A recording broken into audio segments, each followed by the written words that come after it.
بسم الله الرحمن الرحيم. أهلا بيكم أعزائي المشاهدين في قناة أخبار كل يوم. هنقدم ليكم أسعار الدينار الكويتي في البنوك المصرية النهاردة السبت 17/6/2023، وإليكم الأسعار. بنك كيو إن بي والمصرف العربي الدولي 100 جنيه و36 قرش للشراء و100 جنيه و75 قرش للبيع. البنك المركزي المصري وبنك الشركة المصرفية العربية الدولية 100 جنيه و36 قرش للشراء و100 جنيه و79 قرش للبيع.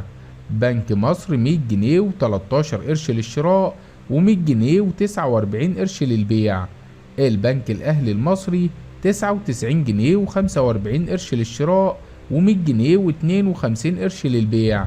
مصرف أبو ظبي الإسلامي 98 جنيه و9 قروش للشراء و100 جنيه و75 قرش للبيع.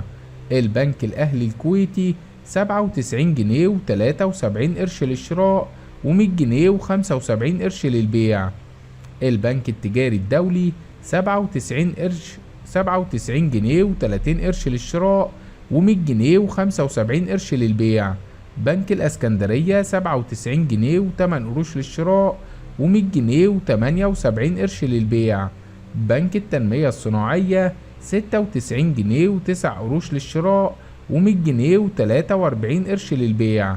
البنك المصري الخليجي 95 جنيه و63 قرش للشراء و100 جنيه و88 قرش للبيع.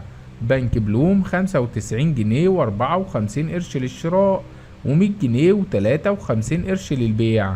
بنك كريدي أجريكول إيجيبت 95 جنيه و51 قرش للشراء و102 جنيه و98 قرش للبيع.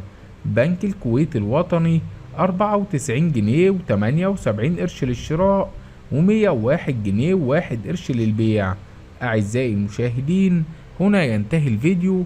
لا تنسوا دعمنا بلايك والاشتراك في القناة حتى يصلكم كل جديد.